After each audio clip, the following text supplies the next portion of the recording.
Hi, Elizabeth. Oh my Hi, goodness. Elizabeth. Look at that tummy. Hi, sweetie. Hi, Hi, Elizabeth. Elizabeth. Time to go for pie soon? Yes, please.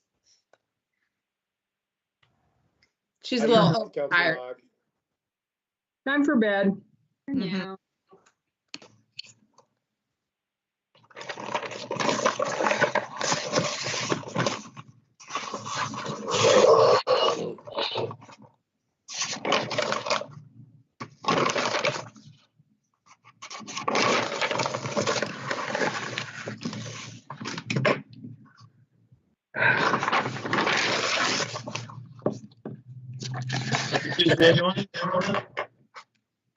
Hi, City Manager Reimer. How are you? Good. Good. Mr. Noah, how's our technology look tonight? All right. Thanks, Mike. Thank you. Do we have Counselor Goodhouse? Is he on? I don't think yet, but I had, in fact, that's reminding me, can I pin people on my iPad? He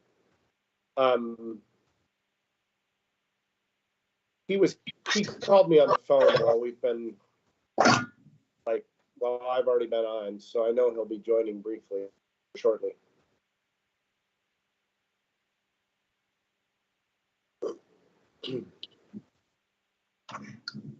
Mr. Nolan, do you know if there is a way to pin certain people on the iPad?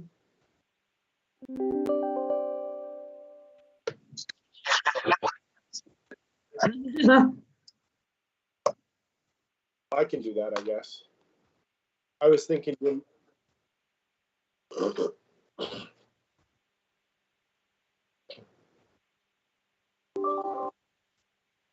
Oh, well, that's not helpful. Okay, forget that.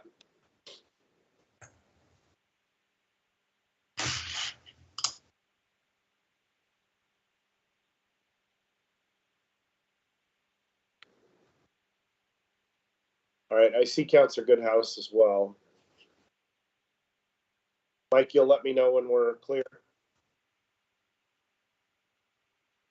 All right, I will call this Tigard City Council and Town Center Development Agency meeting to order. Deputy Recorder Raimundo, please call roll.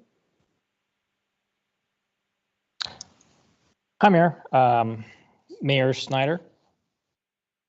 Here. Youth Councilor Nog. Here. Councilor Goodhouse. Here. Councilor Newton. Here. Council President Lube. Here. And Councilor Shaw.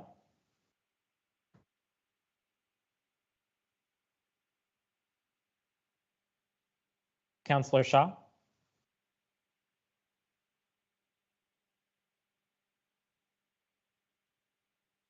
She's getting muted and unmuted inconsistently.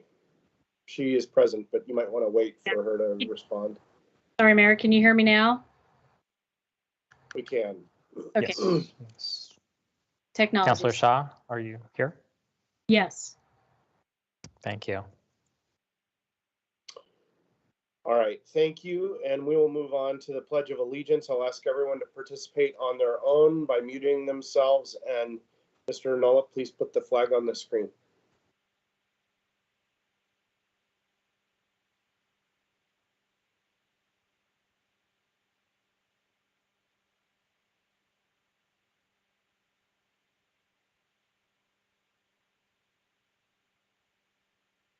All right, thank you. Move on to the next item on the agenda, which is to call for any non-agenda items. I understand we may have one coming from Councilor Goodhouse. Correct. Councilor Goodhouse, you want to share, and then I'll check with anybody else as well. Yes. So I wanted just to bring a topic up. I spoke with City Manager Reimer the other day, and I know that Beaverton did another round of CARES money for businesses. So I just wanted to talk a little bit more and bring up just what's happening to our businesses with COVID, sales affecting their bottom line, and also being closed, and what we can do, or at least looking at it for assistance for our businesses. All right, so we'll put that to a discussion at item number 6, right before we go into the city manager's administrative report. Are there any other non-agenda items? None for us, today? Mr. Mayor. Mr. Reimer, do you have any? Okay. Nope, none for thank us. you. All right. We'll move on to public comment. Anyone that wishes to call in may do so. Now would be a good time to call in and get in the queue. Phone number to call is 503-966-4101. Those with general comments should call now. Assistant City Manager Nyland, do you have a follow-up to previous public comment? Good evening, Mr. Mayor and Councilor. Yes, at the January 11th council meeting, we did receive 7 comments from 6 different community members. 5 of those comments were about Ridwell and/or recycling. The other comments were about Fano Creek flooding and then pedestrian bicycle safety. All comments have been received and responded to as of today. And my fun fact for this evening, in case you didn't know, it's cookie season. Girl Scout entrepreneurs across the country are back with hybrid sales models that incorporate innovative methods of online ordering and the return of in-person selling. 8 variety of cookies are being offered this year, including a new cookie, the Adventurefuls. According to Girl Scouts of the USA, Thin Mints, aka Thin Mints, are the top selling cookie, followed by Samoas, tagalongs, and the do-si-do. For those watching their calories, shortbread ranks as the lowest in calorie per cookie, 30 calories per cookie, and 1 serving is 4 cookies. So Girl Scouts have been selling cookies to raise funds since 1917, or for 105 years.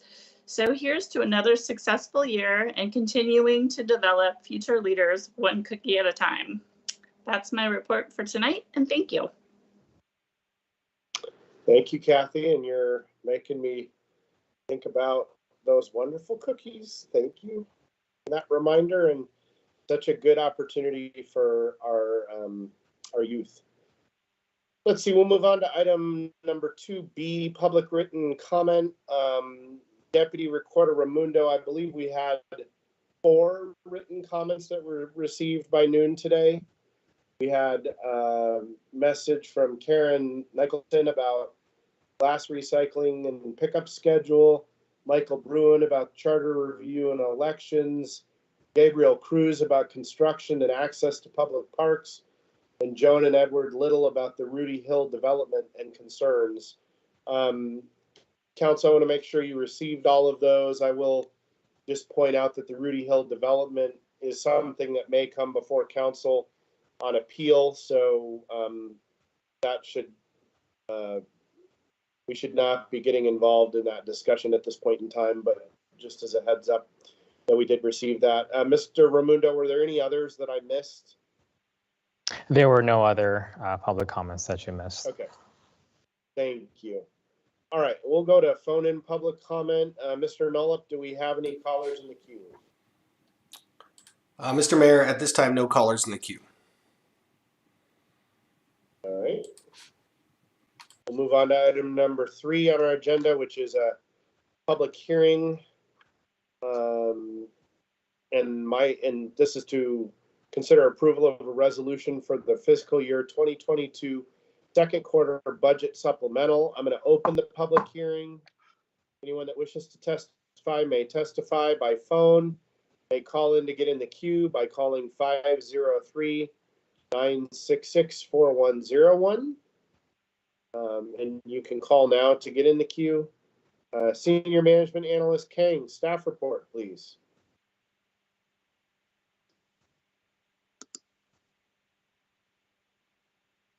Good evening, Mr. Mayor and Councilors. My name is Steve Kang, from Senior Management Analyst from Finance Administration. Tonight, I'm here to present fiscal year 2022 second quarter budget supplemental. The agenda item summary should contain the detailed descriptions and the financial impact. In this presentation, I'll provide overview of key items and the impact to the city's operations. The first is from the city management, which is actually a reduction in budget. The current year budget includes some appropriations for backfills while city employees focus on the Tyler projects. The CD planning and building divisions will not be filling these positions until second half of the fiscal year 22. The overall backfill request will remain a 3-year limited duration. However, this request will reduce the current fiscal year appropriations. The total reduction will be $92,000, split between general fund and building fund. Next is facility management. The Tiger Library, which is built in 2004, has 2 hot water boilers for heating and 3 rooftop air handler units, also known as RTUs, for cooling. Over the past few years, the library has experienced several HVAC system failures. These include compressor and motor failures, as well as failures of the equipment that regulates temperature and airflow during warm weather months when the library is unable to provide cool, comfortable temperatures to patrons and serve as a cooling center for the Tiger community. The current system as designed is inadequate to handle the extreme temperatures above 85 degrees. An engineering review completed in 2021 confirmed that the system has reached the end of its useful life. The recommendation is a complete redesign that would provide adequate cooling service for the next 20 years. This would be replacing the RTUs with the addition of an air-cooled chiller to ensure sufficient cooling. The primary benefits include cooling derived from air cooling as opposed to refrigerant, makes the system more environmentally friendly throughout its life, and the ability to control ramp up or down depending on cooling load. The total project cost is around $1.7 million. Facility management is looking for various funding options, including the Energy Trust of Oregon incentives, as well as cooperative agreements to help reduce cost. Of the total cost, approximately $800,000 will be ARPA funding, American Rescue Plan Act. This is a good candidate for ARPA funding since it's improving ventilation and air purification, which is using UV lights to kill viruses. Also, the HVAC replacement at the library supports the comfortable community hub that is accessible to all members of the public, including unhoused community, particularly during the increasing number of extreme weather days. The proposed system meets the OSHA criteria for best practices for healthy buildings. Rest of the funding, approximately $925,000, will come from general funds contingency, and this amount will be offset by any third-party funding. Next is from the information technology, and it's requesting for 2 modular training room facilities to hold Tyler Technologies training sessions. The location for this modular facilities is still being evaluated and will consider impacts to parking and access to utilities. Total request for the first year is $88,000 and includes the initial setup cost. This request will be funded by Central Services Fund's contingency. And Police Department. Police is requesting to recognize 2 grants. First is recognizing federal pass-through grant funds to support mental health clinicians serving part-time in Tigard. As a part of the South Cities Police Department Consortium, Tigard, Tualatin, Sherwood, and King City have entered into 1-year IGA with Washington County to provide full-time mental health clinician to partner with the specially trained patrol officers in each jurisdiction. The clinician will rotate between the jurisdictions and will respond to mental health emergency calls as well as to provide follow-up and outreach services to identified individuals. Second request is overtime expenses and revenue reimbursements related to traffic safety grants administered through ODOT.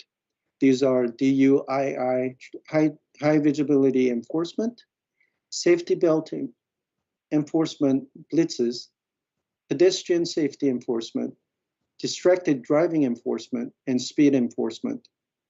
All grants are federal funds and reimburse the city for officer overtime expenses. Public Works CIP. First is the park system.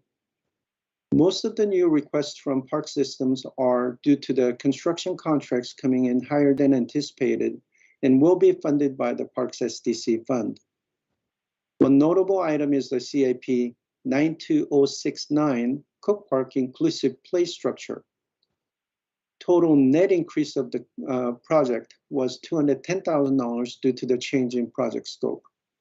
In addition, due to the programming of the park's project funding structure, the Metro local share funding was reprioritized to Steve Street and Bagan project. And this will be replaced by the Parks SDC from those two projects. Next is the transportation system.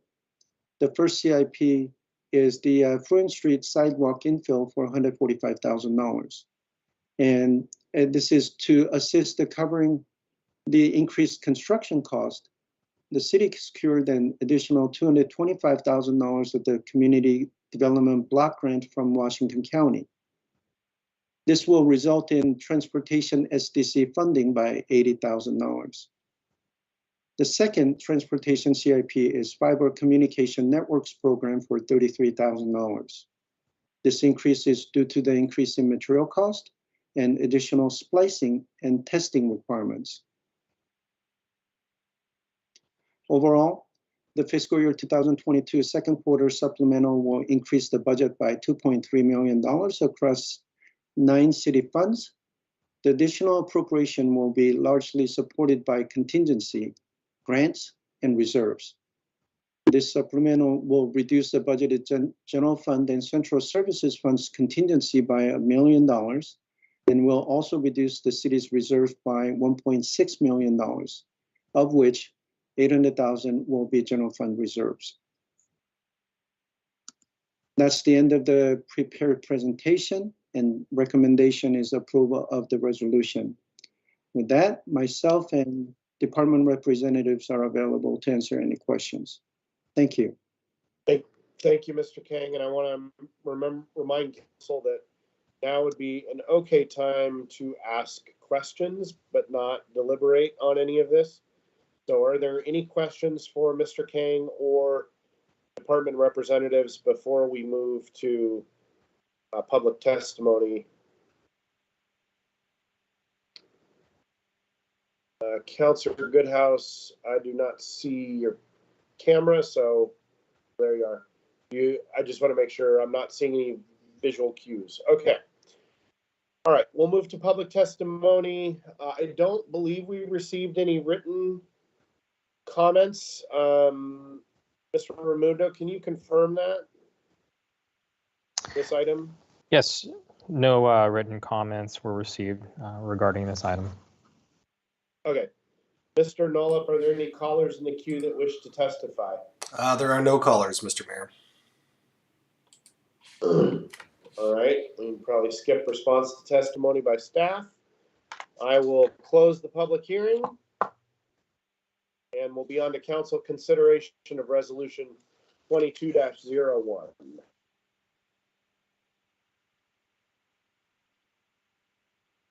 We have questions from the council and Youth Councilor Nog. It looks like because of the nature of the item, you are going to be asking questions and providing input, but not casting an advisory vote on this item.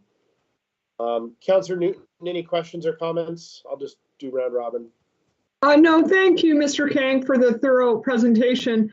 I spoke with City Manager Reimer about this, and I just encourage when we cite those training modules for the Tyler training that we're cognizant of where we put them when folks start coming back to City Hall and the niche and the skate park, you know, if we're going to put them in any kind of a parking area, we need to be mindful of that. But I'll leave it to those folks and some facilities and the city manager to think about that. So that's my only question. Thank you for the presentation, or my only comment. Thanks. That's a good comment, Councillor Newton, because 3 years is a long time. Councillor Shaw.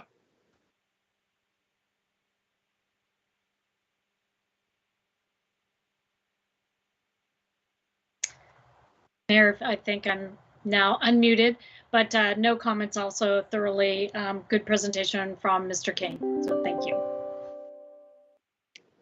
Councillor Goodhouse.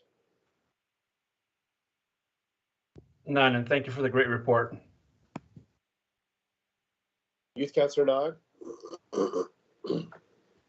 I don't have any specific comments, but like a very broad general comment is when we're doing the infill and sidewalks, we should maybe consider either using recycled asphalt or using a porous type of pavement to reduce the impacts of climate change. It's something I've been researching, but I think it's a good investment to consider.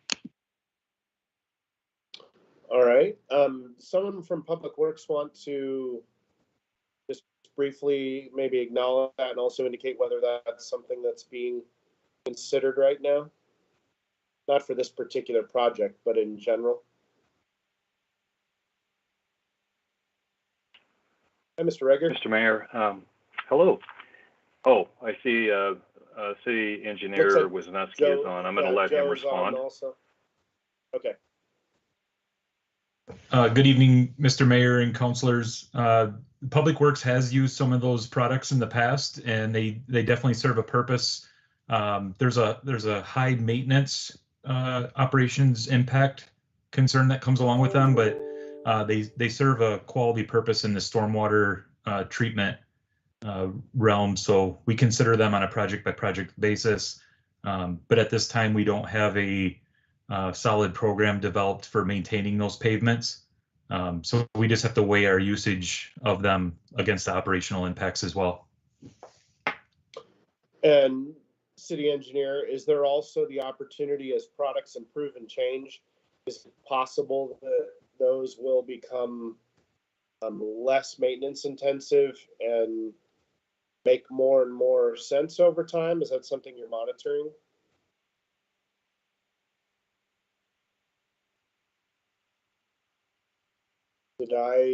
Can you guys still hear me? Yes, okay. We think we lost City Engineer Wisniewski in the middle of that comment, but Mr. Reimer, can you make sure that, or Brian, can you make sure that gets back to Joe? Sure can, Mr. Mayor. Thank you. Okay, thank you. Let's see. We were going to go to Council President Lube. Thank you. I don't have any questions. I spoke with City Manager Reimer about a few of my questions and they were answered. Seeing no other questions, I will move to approve resolution number 22-01. All right, it's been moved. Okay, it's been moved and seconded by Councillor Shaw. I did want to just make one quick comment, and that is that while the library investment seems very large, given the importance of the cooling functions in our community and who it's serving, I feel pretty strongly about the system and about that decision. I think it's the right thing to do, weighing and balancing a lot of different things. I think it's also a lesson for our community. We continue to, I feel like we have these that we, barely made a project work when we built it. And this is another example of that.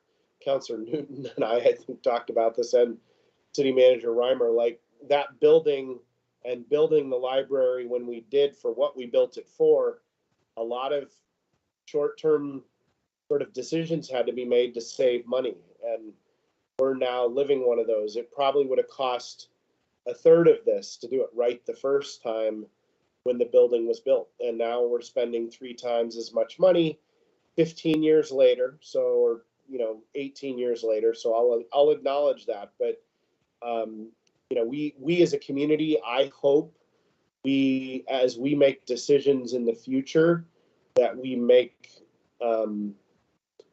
decide how to do the right project the first time and not continue to live through these I wish we'd done it differently kinds of things that our community seems to have made short-term decisions about in the past. So, okay, we've got something that's been moved and seconded. Any other discussion besides my comments? All right, City Recorder, please read the number and title of the resolution. Resolution number 22-01, a resolution to adopt the fiscal year 2022 second quarter budget supplemental, including budget adjustments to Public Works, Policy and Administration, and Community Services. And a roll call vote. Mayor Snyder? Yes. Councillor Goodhouse? Yes. Councillor Newton? Yes. Council President Lube? Yes. Councillor Shaw? Yes.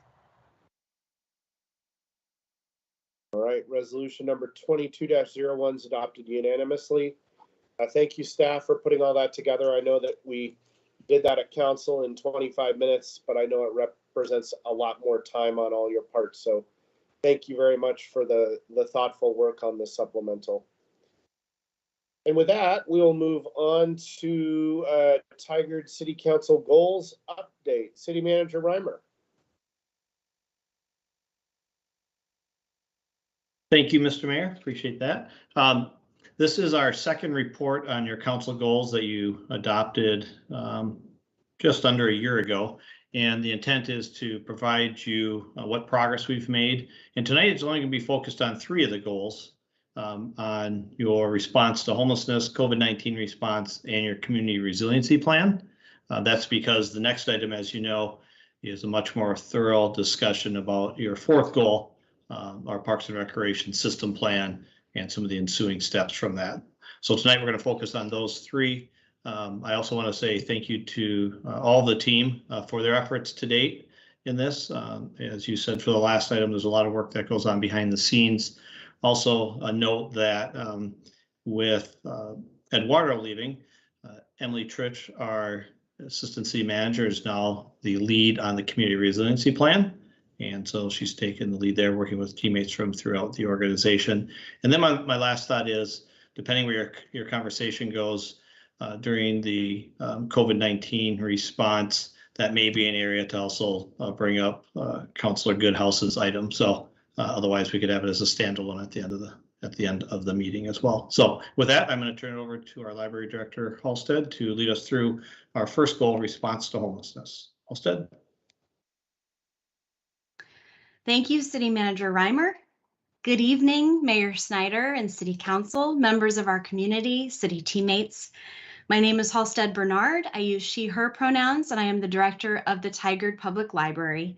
Together with Chief Mick Alpine, we are the co-leads for Council Goal 1, which is to develop an actionable, person-centric regional response to homelessness. And tonight I'm here with our quarterly update on Council Goal 1. So first, you can see our key strategies on this slide, all of which are currently in progress. Next slide, please. So our key accomplishments for this quarter have been, first, thanks to Council's approval of ARPA funds, we will build capacity for this important work. We've identified 2 positions to add capacity and expertise to Team Tigard. The first position is a houseless service policy manager, and the second position is a program coordinator. Both positions will help us understand and connect with the existing regional responses and resources, and they'll help us think strategically about how best to use our limited resources to support those responses and resources. So next, we assessed the encampment behind the library. So led by Community Service Officer Peterson, several of us visited the encampment behind the library, and we used Washington County's Homeless Encampment Risk Assessment tool as part of a mock assessment to see how that tool works.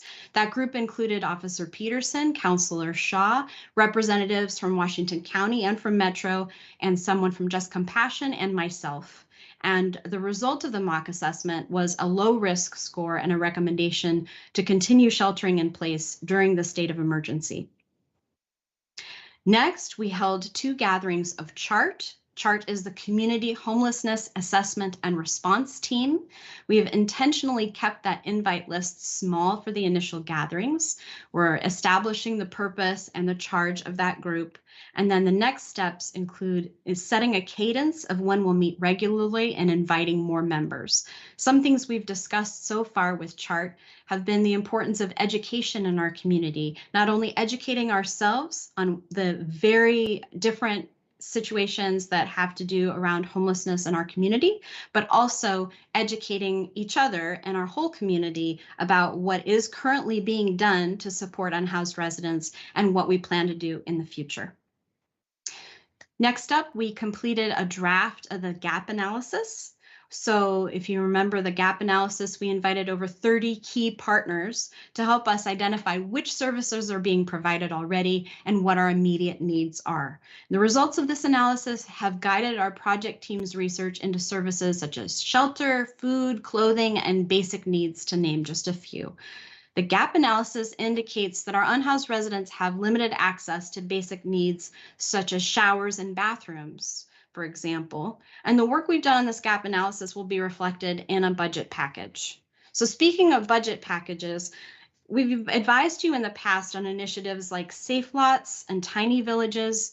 We can certainly develop those budget packages, but I did want to note that we currently don't have the physical infrastructure or personnel to provide the necessary wraparound services that they need for support. So we would be relying heavily on a local nonprofit or more than one local nonprofit to provide those wraparound services so that something like a Safe Lot or a Tiny Village could be successful in the long term. So back to that slide, one last accomplishment, our teammates did clean up several 1 to 2 person encampments in our community since our last update.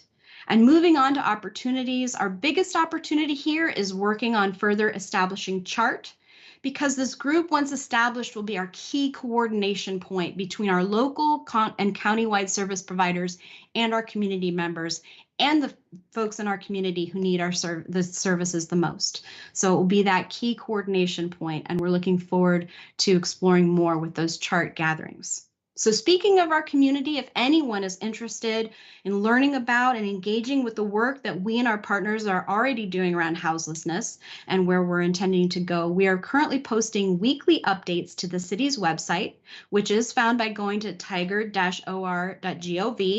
and selecting the community support at the top menu and then clicking on houselessness. Before concluding tonight's presentation, I do want to mention tomorrow's point in time count. So this is an unduplicated count on a single day each year of our unhoused residents. So this year, point in time count volunteers will be both out in the community and stationed in current key locations like the library. Previous counts have been around 21 or 22 unhoused residents in Tigard.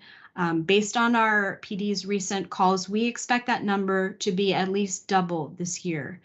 That number is unsurprising, yet still disappointing, and it underlines the importance and urgency of this work and this response. And that concludes this quarter Council Goal 1 update. Thank you for your time and attention. I'll turn this back over to City Manager Reimer. Thank you.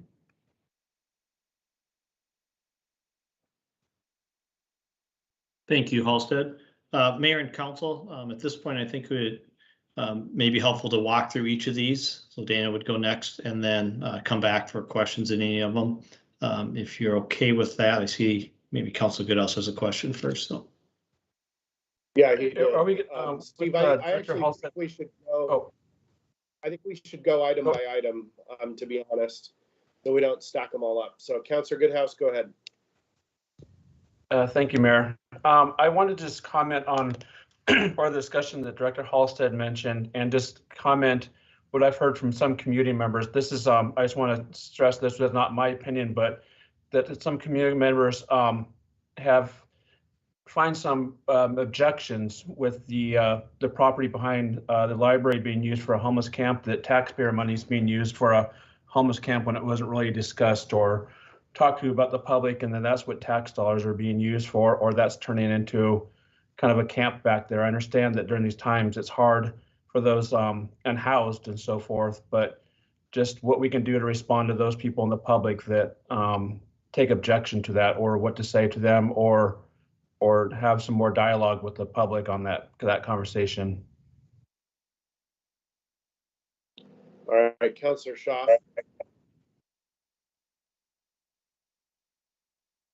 Thank you, Mayor. And thank you, Director Halstead, for the presentation. Very much appreciate it and the information. And I wonder too, with the next report out, if we can also include what Washington County is doing, because they are doing quite a bit as well. And we can show what the gaps are, and that it's just not the City of Tiger that is grappling with this issue and really looking for solutions, but that it is a regional sort of approach that's being taken. But again, I want to thank you for your report. Councillor Newton. Yes, thank you, Director Bernard.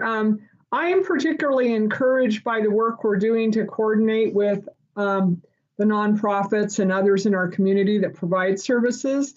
You know, having worked with the city for years, this feels like the right direction to take. It's a little bit more formalized, but we're still able to be pretty quick and proactive in how we respond. So I think it's really important that we are so connected with those nonprofits in the community that can provide services to these folks. And I think that also helps in the gap analysis to know what's needed and also how we will be able to direct our limited resources. So thank you for that.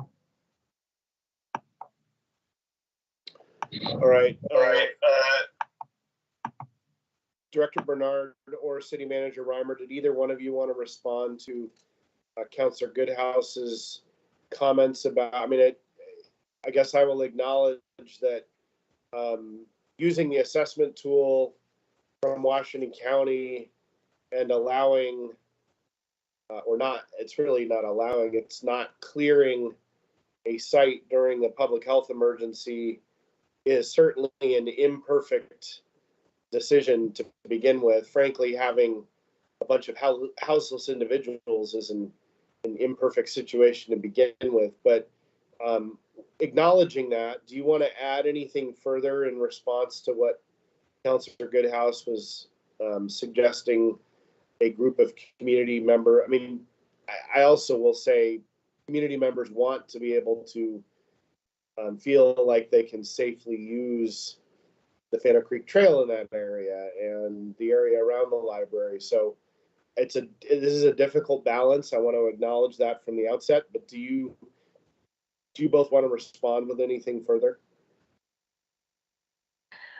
My response, Mayor Snyder and Councillor Goodhouse, would be that if we don't have places for people to go and the shelter-in-place order during the public health emergency is in effect, we are stuck in a bind. And obviously, people who would like to be connected to resources, we're doing our level best to connect them with the resources that they seek. One of the gaps in our gap analysis was also transportation. So getting people to different places where they could find additional shelter throughout the metro area is a challenge. We are in a very extraordinary moment and continue to be, and we have been for the past 2 years. And I know that that is insufficient explanation for some of our community, but as long as we don't have places for people to find shelter, then they must shelter in place. So I'll ask Chief McAlpine if she has anything additional that she'd like to add, as she has more expertise with encampments than I do. If she's on the call, I think she is. Yes, I am. Chief Kathy McAlpine. Good evening, Council and Mayor. It is a delicate balance that we're dealing with there. It is a wetlands. We know that in the recent rainfall that encampment was significantly drenched because of it. It's not ideal. It is off kind of the beaten path and not directly on the trail. It is the lesser of evils as we work through our resources and options. We do know on those smaller encampments that you heard about that they don't go into shelters. They are actually just, it's a whack-a-mole. They go and then we find the new place and move those. This one is probably the cleanest, which is why it's scored lowest. We have community members who are actively going there to help clean it up. We have garbage pickup. And so I think we're meeting the intent of sheltering in place until we can find alternative housing solutions at this point. So it's not designed to be permanent by any stretch of the imagination.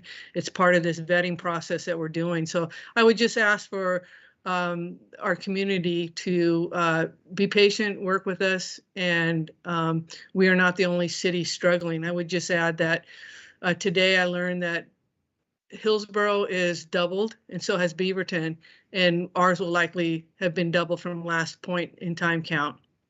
200 for Hillsborough, 100 more for Beaverton, and then of course probably we're sitting at 45. So again, this is why you identified it as a regional approach, and there's a lot of work to be done. A lot of money has been put into this in Washington County already, and I agree that a report out is worthy at this time, but I just ask for a little bit more patience as we go through the process. Thank you, Chief. Very wise counsel for us, I think there. Councillor Goodhouse, did you have a redirect? Yes, thank you. I was just curious which nonprofits were reaching out to. I know some of them do offer transportation. They do have vehicles. And then I know some of them do have lots of hotel rooms they're doing as far as putting people in those too. So it seems like there's a lot of resources. So I wonder if it's where there's a situation where there's just not enough resources, or if it's just a situation too where sometimes the problem is that people don't want to take advantage of those resources. So I don't know if there's any clarification on which agencies we reached out to, and if it's a situation where they're just not available, or if it's also a situation where some of these homeless don't want to have those services. No, I think when we did our gap analysis, we got a great response from our faith-based and our service providers. And we kind of mapped it out as to what they provide and the times and days. There were a few smaller ones that really kind of helped the schools, and smaller ones that we're trying to follow up on. And so there'll be a little bit of tweak in there. That's why we think this FTE that's dedicated to, I think you have to constantly be in communication, and that person will also take this gap analysis and fill in the blanks as well. So we have a true deep dive on this. So that's part of it. The other part of this is there still is a waiting list, and so it's not automatically, but if there are, we do have beds even by Bee Lake Hopes, but most of our folks. Chief, you just went on mute, I think. In the middle. Okay, sorry about that. Yeah, we have opportunities, but mostly right now our chronic homeless are opting not to go into those temporary shelters because it does often require them to be sober or abide by some rules that they choose not to. So right now there's no mandate that makes us that we have to put them in a place. And so we are challenged with that as well. All right. Thank you. I think we've had a robust discussion on this, and we'll look forward to more. City Manager Reimer, your team ready to move on to the next? I guess we're going to COVID-19 response. Yep, absolutely. Our Human Resources Director, Dana Bennett, will lead this conversation. Dana? Okay. Good evening, Mayor, Council, and community. I'm here to discuss our COVID-19 response. I'm a co-lead on this council goal with Nicole Hendricks, Senior Management Analyst out of the City Manager's Office. Our strategies have remained consistent. We're still looking at allocating and communicating how American Rescue Plan funds are assisting with recovery efforts, addressing the barriers that exist on the digital divide, as well as reimagining and embracing forward-thinking approaches for the delivery of city services post-pandemic. And we all hope to someday be post-pandemic. Next slide.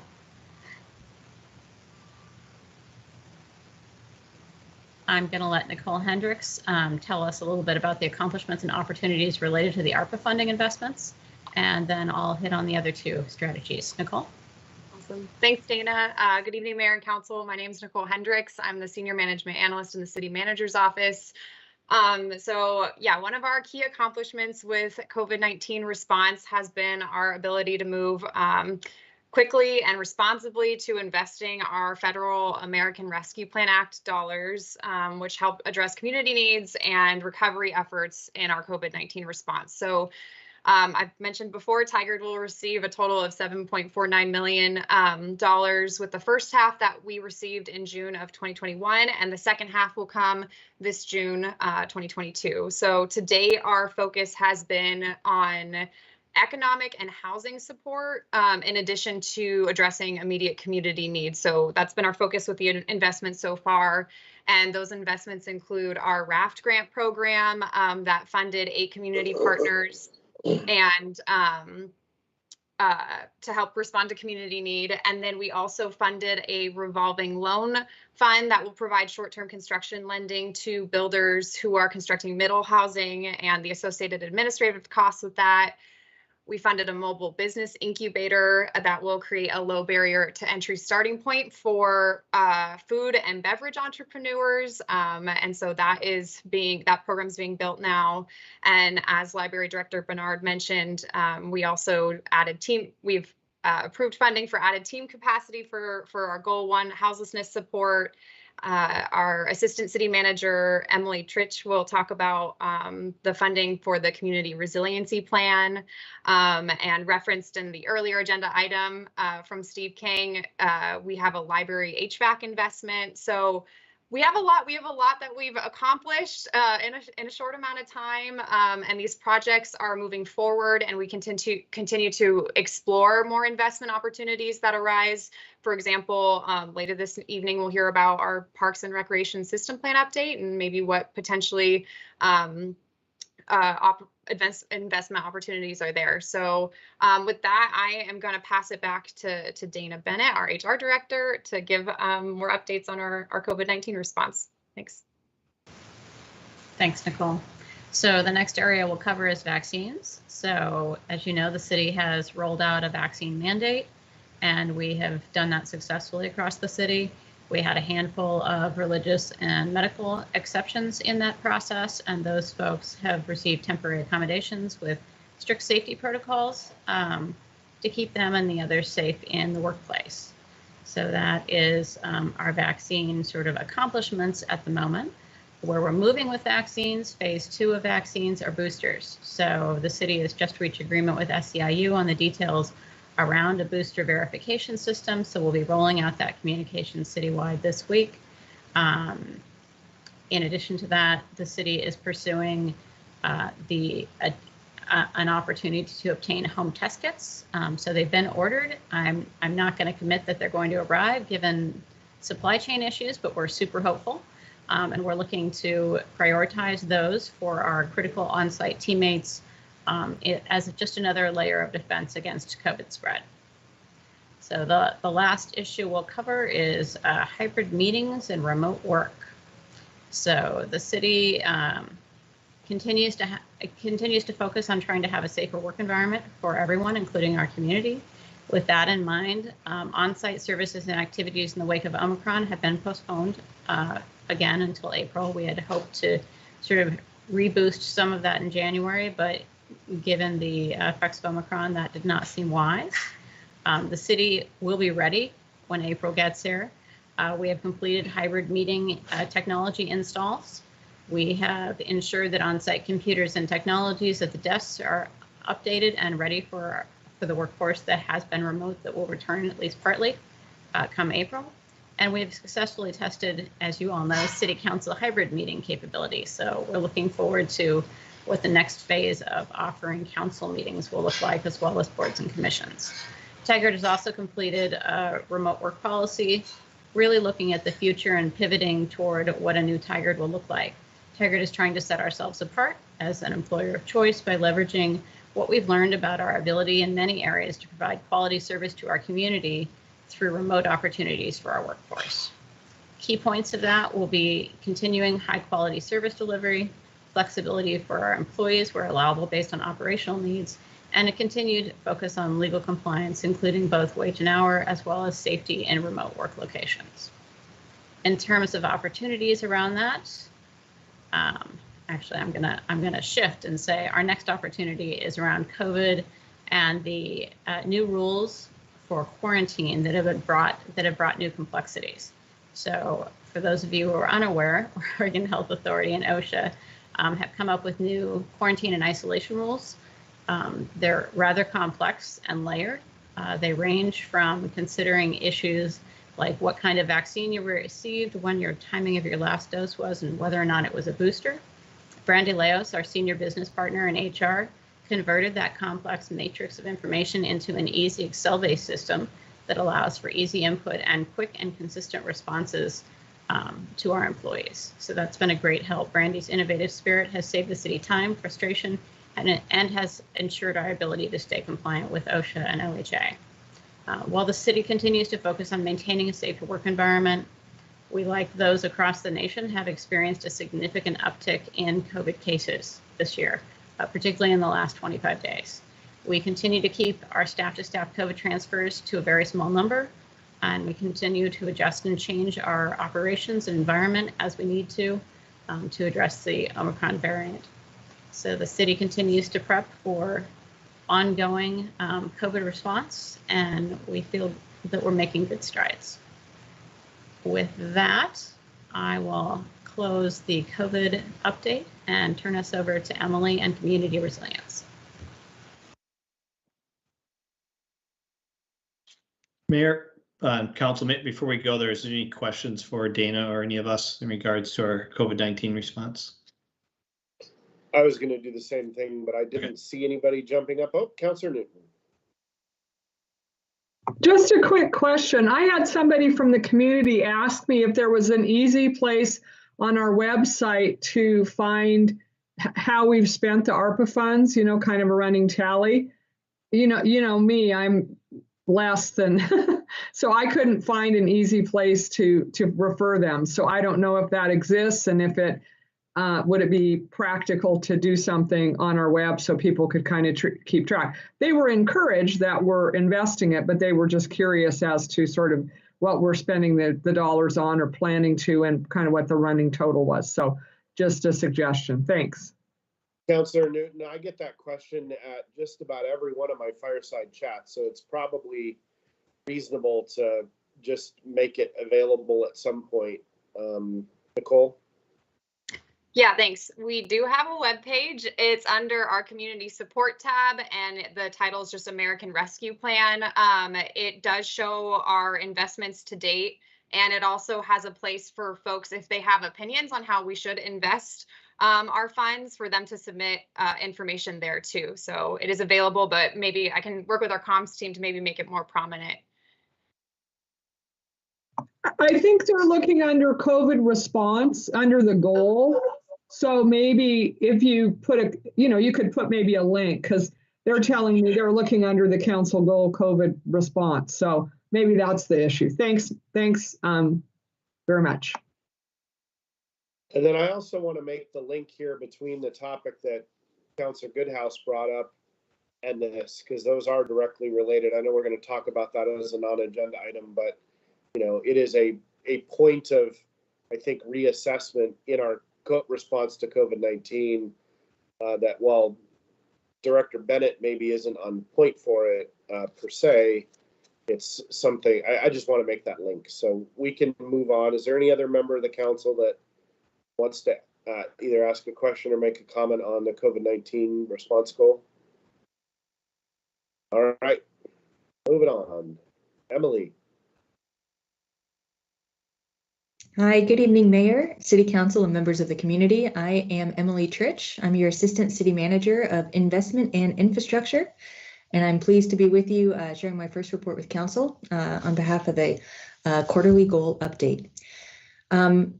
As you know, I'm not Eduardo, unfortunately, but I can tell you that Eduardo Ramos and team set up a great foundation of advancing the Community Resiliency Plan goal. And as you can see, we are on track. Green lights abound in terms of the progress we're making on this. If you go to the next slide, please. So some key accomplishments I wanted to share with you this evening. We have finalized and brought on board our consultant team led by SSG, and we've also begun the community engagement process. Even as recently as last evening, we had a workshop with BIPOC community members to get feedback on the racial equity toolkit component of the Community Resiliency Plan. That community engagement will be ongoing through this month, and we'll have opportunities periodically through the next several months to continue to engage. Our climate champions have been linked up with our community resiliency plan, and I'm grateful for Youth Councilor Nog for leading up that effort and helping to keep us engaged. I also want to offer a sideline comment welcoming Youth Councilor Nog to our internal team, advancing the community resiliency goal area. The internal team is really excited to welcome her energy and expertise into this space. And continuing that engagement with our climate champion team. As you may have seen, we have launched the Community Resiliency Plan website. It is available, in fact, in a similar location as many of the topics you've heard about this evening on the Tigard website under Community Support. The Community Resiliency Plan also has direct links to some of our climate actions, our goals, directives, and plans going forward. Some opportunities up and coming. I mentioned the community engagement activities that continue. The Racial Equity Toolkit is going to help advise many of our engagement activities across the city going forward. And so we'll be working on developing that together with some of our other goal areas, including around the Racial Action Plan and some of our other work that you've heard about already. The development and incorporation of that racial equity toolkit is going to be key to this effort. We know that the historically excluded and vulnerable populations are most at risk from climactic or disaster events, especially extreme weather events. And so we want to make sure that we're centering BIPOC communities in our work. Finally, the goal 3, this equity and resilience, this climate action is a lens with which we intend to do much of our work as a city. And so that bullet is speaking to that intention and continuing to flesh out what that means and making sure that we ask ourselves questions about whether the work that we're doing continues to advance anti-racism, whether the work that we're doing continues to address climate change and reduce greenhouse gas emissions. I want to make one last point because we did talk about the library HVAC system. The library is a warming and cooling shelter. And also in the 2021 legislative session, there was interest in identifying clean air shelters because of wildfire events like we experienced last summer. I just wanted to acknowledge that the HVAC system that we discussed as part of the budget would help make that library a shelter, clean air quality shelter for residents or any member of the public who needed that. I'm happy to take any questions on resiliency. All right. And before we take other questions, we'll go to Councillor Newton and then Councillor Shaw, but I just want to thank you for, I know it was sort of at my suggestion, but the fact that the team, the internal team has taken Youth Councillor Nog in and added her to the internal team, I appreciate that. So I know that was an ask I made or a suggestion, and I just appreciate that. So Councillor Newton, then Councillor Shaw, then Youth Councillor Nog. Thank you very much for the presentation. And I really appreciate, and I know members of the community do, the website with resources that they can look to if they're interested in their own ability to curtail climate change. The only thing I would mention, and I assume that either Mr. Wyatt or former Director Robinson passed on, that when Mr. Ramos brought this to the Committee for Community Engagement, many of them did not connect on the title Community Resiliency Plan. They didn't know what that was. And so I know that's what we're calling it, but we may want to think about ways to be able to connect folks if they're looking on the website for something and that isn't intuitive, because most of them, that didn't really resonate. So I just, with the departure of Ms. Robinson, I just wanted to make sure that that got passed on. Thanks. Thank you. If I can respond to that, Councillor Newton, I definitely hear what you're saying. We have ideas to potentially rebrand this project and intend to do so following the community engagement piece and getting additional feedback from the public to make sure that what we identify or what key pieces we focus in on resonates with that. But we're definitely going to follow up on that. Thank you. Whatever it is ultimately needs to be intuitive to the community, I hope. That's the intention. Councillor Shaw. Thank you, Mayor, and thank you for the presentation. And I was going to take a different tack because I know we've talked about within the Community Resiliency Plan, also including transportation electrification, which helps the city with decarbonization, but also we all know that the Cascadia subduction zone, which is going to be a cataclysmic earthquake that potentially could happen at some point, which we're overdue, but we don't know when. That's where Community Resiliency Plan would also come into play. And I know that was supposed to be a component of this as well. So I'm hopeful that we'll see that. And if there is going to be a rename, that isn't lost completely. And then also here, I think we could potentially even make a link to business too, because part of the Community Resiliency Plan is to ensure that we have jobs and we have good jobs and even jobs downtown. So that could be potentially a link as well. And with that, Mayor, I'll turn it back over to you. All right, Youth Councillor Nog and then Councillor Goodhouse.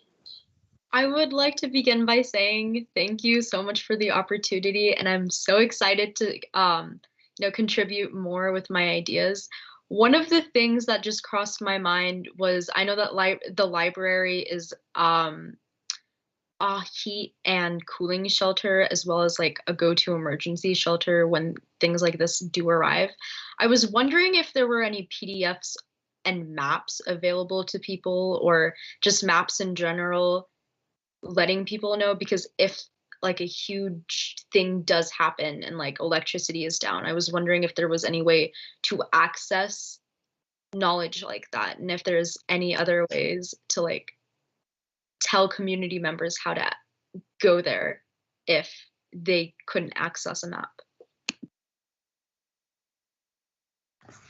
I think that's a great point, and ideally that would be part of our communication strategy. You know, if we're going to have a meaningful and intentional, conversation about our disaster response and recovery, we need to think about, community leaders, right? How folks have hubs in their neighborhoods, or beacons rather, to access information or resources. How we disseminate information about where to get resources or materials. And a CSZ, a Cascadia Subduction Zone event, there would be a lot to think about, and I would definitely want communication with the community to be in the front of that, leading that. Thank you for that. So there's probably a connection with the CERT team there and making sure that they know, they know the library and what it's capable of from that perspective. But I was thinking about inappropriate ways to direct people to the library, like just drive up and down the worst road in Tigard and you'll find it. I don't think ODOT would like that very much, but okay, Councillor Goodhouse. Thank you. Yeah, so a couple of points. One, since we're just on the kind of resiliency, I know Councillor Newton and I are on the LOT Oversight Committee, And we have been talking about with our intake facility there on the Clackamas River and on the treatment plant in West Lynn. We are looking at options. I'm not sure if it's going to be ARPA or it might just be come from the water fund, but we are looking at more ways to make sure that's resilient if we lose power, if there's a big earthquake or something like that, so that the water still keeps flowing and we still have access to water. So I just want to kind of give an update about that. I don't know if any of the council members want to hear more about that, but there is plans and they're kind of narrowing down from a big option of a list of what anywhere from having a on-site generator to having a port where a generator can be brought on to even talking about having a nuclear reactor on site, but that's that's probably the furthest one away from it. But I wanted to bring up that, so mention that. And one other thing I just wanted to kind of made me just think when Youth Councilor Nog was saying about ways if an emergency happens or not. I know I've mentioned before, I mentioned back with City Manager Wine and maybe a bit with Reimer.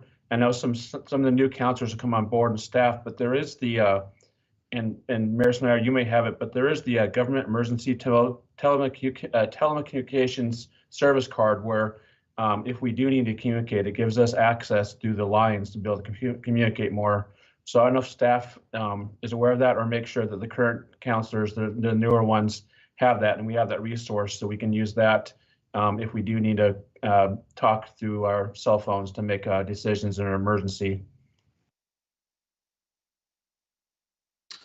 Yeah, that's certainly a resource that I think Mike Lewick typically provides to every new councilor, but during COVID, things have not been as normal. Councilor Shaw, are you familiar with that? Do you have a card that gives you priority to make phone calls? No. Okay. So City Manager Reimer, that's probably a good follow-up for whoever. I guess you can delegate that to whomever it should go to, but typically Mr. Lewick provides that type of information along with our emergency operations manual and some other materials. Yep, absolutely. And our emergency preparedness and response planning is an important part. So we'll follow up with Councilor Shaw as well as internally. Obviously, there's conversations that evolve around all the things that are coming up today. Looks like Councilor Newton has some more to add as well. I just wanted to, I raised my hand because I don't have one of those cards either. Thank you. Oh. Okay, that makes me feel better because I don't have one either. Wow. So we biffed it before we got to COVID. Okay.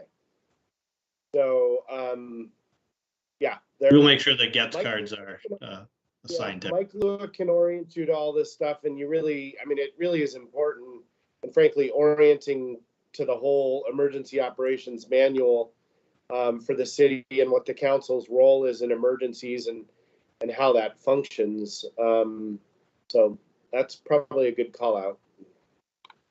Let's see, are we ready to move to our next topic?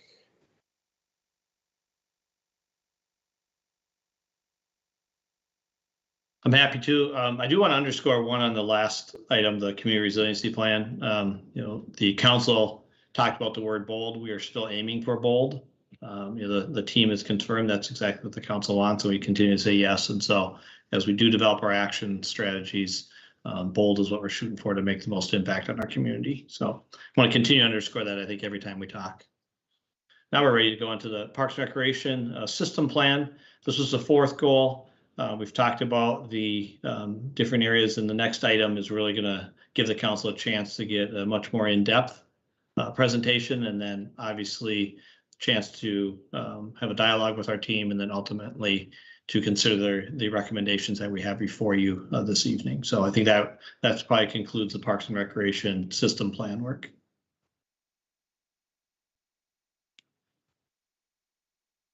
All right, so we're City Manager Reimer, you're basically saying we're going to cover that area in our more in-depth discussion tonight, correct? Yeah, absolutely. And the team will tie them together for you.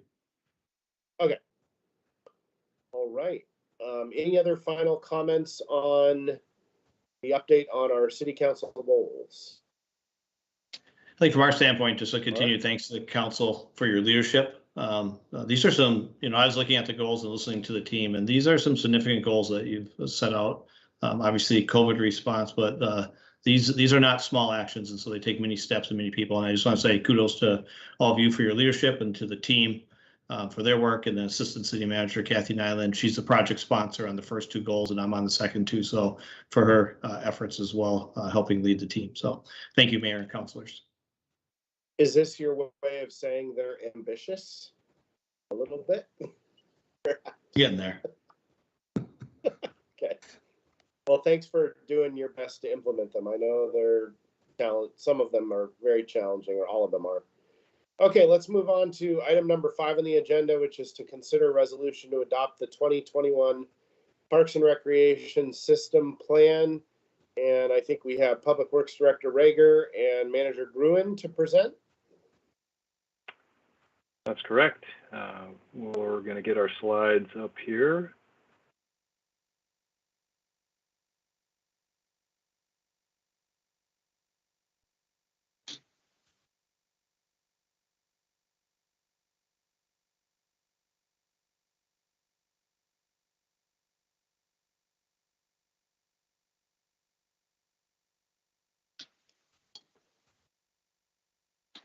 All right, so are you able to bring the slides up?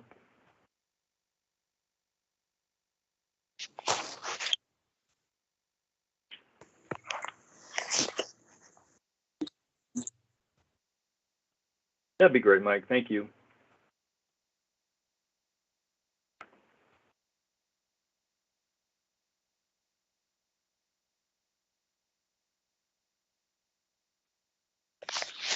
All right. Well, good evening, Mr. Mayor and Council. I'm Brian Rager, Public Works Director, and tonight I'm joined by an incredible team that has been working very hard on an update to our Parks and Recreation System Plan. We're excited to be here tonight to talk to you about this project. We gave you an update back in October, and we're here again. Our team is made up of several individuals, so I'm just going to list them real quick here. Rick Gruen, our Park and Recreation and Green Infrastructure Manager. Marissa Grass, our Public Works Community Engagement Coordinator. Martin McKnight, he's one of our Parks Supervisors. Caitlin Leaf, she's our Recreation Program Coordinator. Carla Stetter is an Engineering Project Manager. And then we also had Gary Pagenstacker, one of our associate planners on the team. I also want to mention our incredible consultant, MIG. Just want to thank them for the work they did on this project. Alex Dupuy is here with us tonight as well. I just want to say how proud I am of this team. They worked really hard, and in spite of a pretty significant interruption due to COVID, they kept the project moving.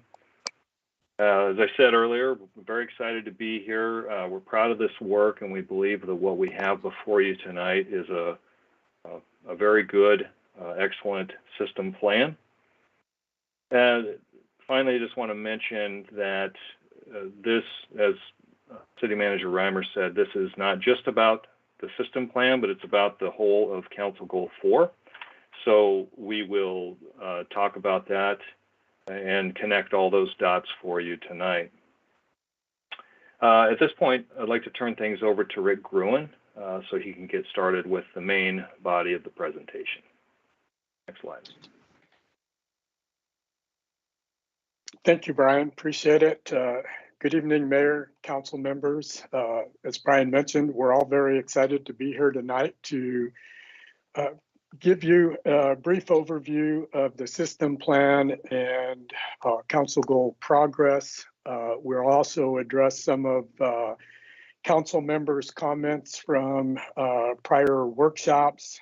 We'll also share with you our Parks and Rec Advisory Board recommendation, as well as the project team recommendation, as hopefully you'll consider a resolution to adopt the Parks and Recreation System Plan and further direct staff to develop a realistic funding plan and cost-effective service delivery model for council consideration that will come back to you in September of 2022. Next slide. So the strategy for adoption of Council Goal 4 is a two-step process. As been discussed tonight by both Brian Rager and City Manager Reimer, we are looking to adopt the Parks and Recreation System Plan, which will help drive developing the implementation plan, which is a realistic funding plan and cost-effective service delivery model. The purpose of the system plan is to provide a comprehensive analysis of the Parks and Recreation system, which includes equity goals, action steps, and needed improvements. Think of this as the what. And we recognize that funding and capital project prioritization, as council members have mentioned, is very important, and this is the how. And that these funding questions will fall into our implementation document, which we'll discuss in more detail as we move through the presentation. Next slide. So the Parks and Recreation System Plan recognizes Tigard's vision for an equitable community that is walkable, healthy, and accessible for everyone. And it also sets an overarching goal to provide high-quality parks and recreation services within a 10-minute walk for all of our community members. Next slide. The Parks and Recreation System Plan also connects to a number of very important guiding documents, the 2025 Strategic Plan, the Community Promise, which we use as our lens in evaluating our work, and of course, connecting the system plan to council goal to develop a realistic funding plan and cost-effective service delivery model. Next slide. So as we look ahead to the new Parks and Recreation System Plan, it's also important to take a brief look at where we're at today and where we've been, considering that the pandemic has caused quite a lengthy timeline to bringing this forward tonight. But to give you a current snapshot, this is kind of how we are gauging and will continue to gauge our success in delivering high quality parks and recreation services. The first panel in the 10-minute walk, our current report out is that 66% of Tigard's population are currently within a 10-minute walk to a developed park. But we have work ahead to do. As mentioned, we have 2 projects coming online in 23 and 24. This is Steve Street and Bagan Park properties. As we develop this through our CIP, these 2 parks will increase this score while also meeting equity goals and fill gap areas. In panel 2, one of the important pieces of work we did in the system plan was to provide a scorecard, or what we call our park quality and assessment scores. And what's important about this is that we can demonstrate year to year how we're making progress. Our commitment to maintaining what we have through reinvestment will improve these scores. And we use a variety of factors in our scoring, from a variety of experience, trail connectivity, walkability, and park condition. And the last panel, particularly through the pandemic period, Caitlin and her team have done a remarkable job on our recreation side to be able to offer quality and very creative recreation program offerings. As the growth of our recreation program has increased with the addition of one of our new Parks and Rec teammates, Eric Militich, we're able to provide the needed physical and mental health recreation opportunities to our community members. And you can see the substantial increase in participants that we've experienced in spite of COVID. And we'll continue to update these metrics annually. Next slide. It's important to note how we got to where we're at today, particularly as it relates to our funding, current funding levels. For years, I think council has heard from my predecessors and others that Parks and Rec did not have enough funding. As it stands today, the current PARF at $7.94. And if you look at the right-hand panel, you'll see kind of our 5-year trend in the PARF. The blue color is our general fund contribution, and the green color is our PARF. And to the right is the rate in orange at $7.94. The current PARF provides the forecasted level of service funding to manage what we have, including meeting our operation and maintenance requirements and rec program offerings. And if you can look at the left-hand panel, what's really important about this slide is the FTE increase. And I wanted to kind of discuss one thing in brief is in our forecasted level of service, we look at the demand side. So our current Parks and Recreation System Plan defines 557 acres of parkland in a variety of categories, what we call Category 1, which is our highly developed parks, to Category 4, which is our open space areas. And our forecasted demand to meet the level of maintenance requirement is 18 FTE. And if you look on that left-hand panel, you'll see that currently now, thanks to the support of council and the PARF increase, on the park side, we have 15.4 FTE. 12 of those are our utility worker teammates. And when we add our seasonal workforce on, that gives us another, or what's the equivalent of 6 FTE. So we do have currently, with our existing inventory, including capacity to add Steve Street and Bagan into our system when they come online, we're well positioned to continue to maintain what we have and what's currently coming in. And on the green slide or portion of that, you'll see our recreation FTE. So with adding Eric to our team earlier this year, we've almost doubled our capacity to deliver recreation programming around the city to make sure that not only do we have park facilities to serve the public, but we have recreation opportunities throughout the city as well. Next slide. At this point, I'd like to turn it over to Martin McKnight, who is one of our park supervisor, to talk in more detail about how we handle our parks maintenance. Martin? Thank you, Rick. Good evening, Mr. Mayor and City Council. The first window on this slide represents the operations and maintenance budget, which is funded through PARF and general fund. Daily tasks like pruning, fertilizing, restrooms, mowing, etc., are all paid for from this bucket. But there are also significant projects that are supported solely from this budget. A good example from last summer of making progress with projects was a lot of asphalt patching and repairing on the Tualatin River Greenway Trail from Cook Park up to 108th Avenue.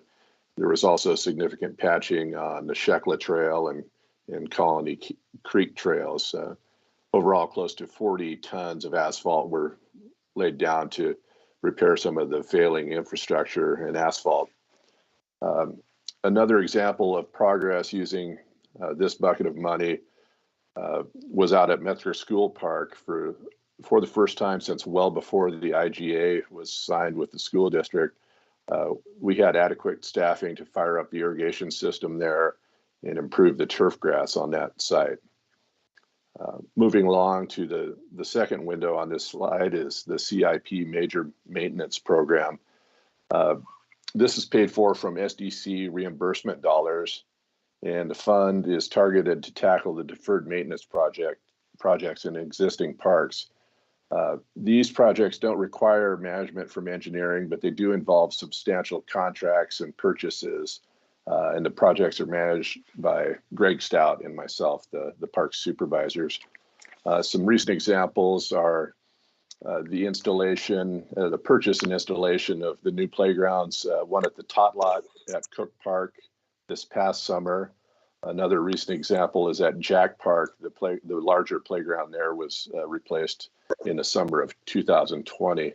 So both are good examples of aging playgrounds being replaced with modern play and inclusive designs. Another example of deferred maintenance being addressed with this fund is the renovation of the windmill on the 121st Avenue. That was a couple of summers ago. The contractor replaced the roof, painted the structure, re-sided portions of the windmill, and replaced the doors. And then finally, the most current example of a major maintenance project will take place this spring at Summer Lake at the tennis courts. Contract is being finalized almost as we speak to convert one tennis court to 4 permanent pickleball courts. The entire surface will be repaired and recoated with new lines, etc. The fencing will be also repaired and replaced out at the tennis courts at Summer Lake. So again, examples of SDC reimbursement dollars making progress on deferred maintenance items. And then finally, the third window on the slide represents CIP projects. Of course, these do involve management from our colleagues in engineering. They help with permitting, contracting, overall project management, et cetera. As you know, most of these are primarily funded with SDCs, both improvement SDCs and reimbursement SDCs, but occasionally other funding sources help out, such as the transient lodging tax or grants. One of the most successful recent projects are the artificial turf ball fields at Cook Park, funded primarily by the transient lodging tax. Another CIP project in progress is the replacement of the main playground at Cook Park, with a very heavy emphasis on inclusion. We're expecting 5 designs to come in actually this Friday from various manufacturers to really kick that into high gear. Then the last example we list is the redesign and replacement of the Cook Park boat dock using a Marine Board grant and SDC dollars to replace what's there and then allow much easier access for those with mobility challenges. All of these CIP projects happen to be at Cook Park, but there are others on the docket too. Dirksen Nature Park, for example, will have CIP projects coming in the next year. So that's all for me, Rick. I'll pass it back to you. Thank you, Martin. As next slide, did we lose our slide deck? Yeah, I'm no longer seeing the slides. Ms. Grass let me know that the system kicked her out and she can't get back in. So, Mr. Nolap, would you mind loading up the slides for us?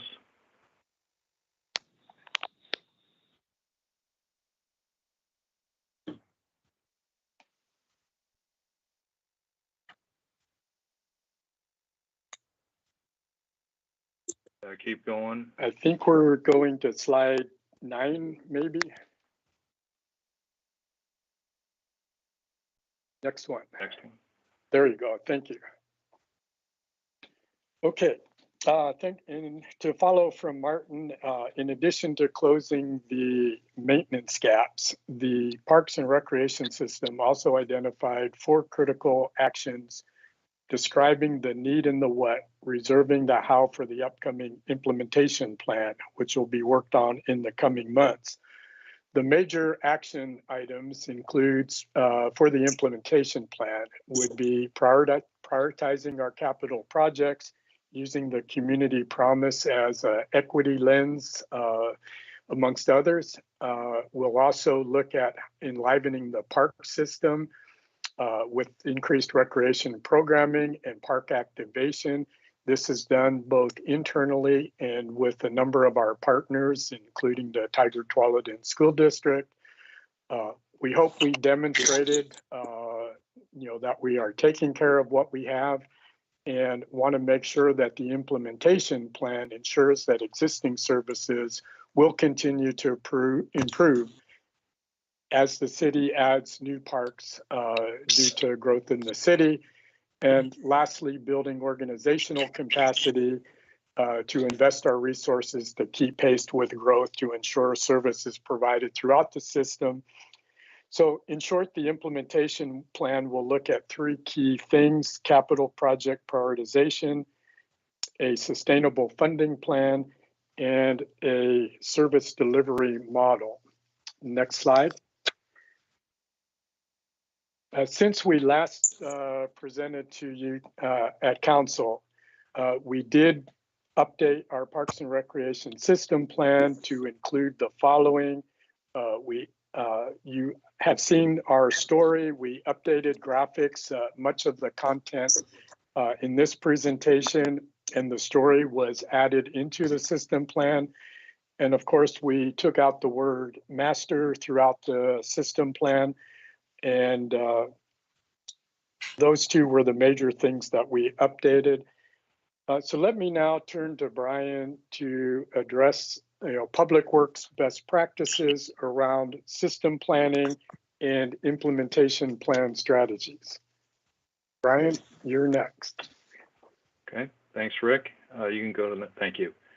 So you might recognize this slide. It's been updated a little bit just for look and feel, but this is taken from a presentation that our former utility manager, John Goodrich, gave a few years back.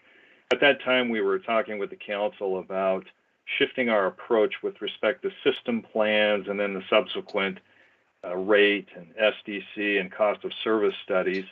And our aim was to find an approach for each utility so that they would be, the approach would be consistent on each one. And of course, with each one, the first step in the process is the system plan. And that identifies the overall needs of the system. And once that is finished, we move on to a rate study where we get into more specific details on projects and how the projects lay out in time. And then, what that does as far as revenue requirements to meet those goals. And sometimes when in the process of a rate study, we have to move projects around a little bit to try to avoid those really sharp increases in revenue requirements. Once we get through that, we move on to a cost of service analysis where we take an in-depth look at both CIP and operational needs in each of the system. And then finally, we go into an SDC update. And then where we use the information from the previous steps, and that determines, then we get into detail as to which projects would be eligible, eligible for the improvement part of SDCs.